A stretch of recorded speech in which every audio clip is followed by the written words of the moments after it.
पंहिंजे ई ॻोठ जिंदोदरे जे भुट्टा बिरादरीअ जा माण्हू मुंहिंजे 6हीं क्लास में पढ़ंदड़ मासूम न्याणीअ 11 सालनि जी ताहिरा शेख खे हथियारनि जे ज़ोर ते अगवा करे विया आहिनि।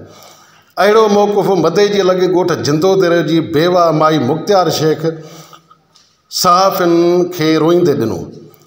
पंहिंजे नाज़रीन खे हिकु भेरो ॿीहर ॿुधाईंदा हलूं त जिंदोदरे जी बेवा माई मुख़्तियार शेख सहाफ़ियुनि खे रोईंदे ॿुधायो आहे त पंहिंजे ई ॻोठ जिंदोदरे जे भुट्टा बिरादरीअ जा माण्हू मुंहिंजे 6हीं क्लास में पढ़ंदड़ मासूम न्याणीअ 11 सालनि जी ताहिरा शेख खे हथियारनि जे ज़ोर ते अगवा करे विया आहिनि।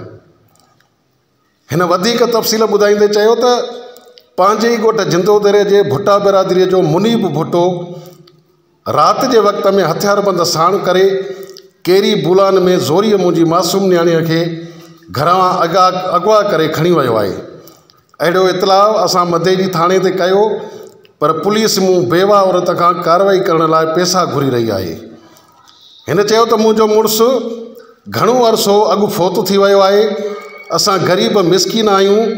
असांजो अलाह खां सवाइ ॿियो को बि न आहे। उल्टो अगवाकार असांखे ख़ामोश रहण लाइ मौतमार धमकियूं ॾेई रहिया आहिनि। मासूम न्याणीअ जी अमड़ IG सिंध DIG लाड़काणो ऐं SSP शिकारपुर खे अपील कई आहे त मुंहिंजे अगवा थियल मासूम धीअ खे बाज़ियाब कराए अगवा कंदड़नि मथां FIR दाख़िल कई वञे।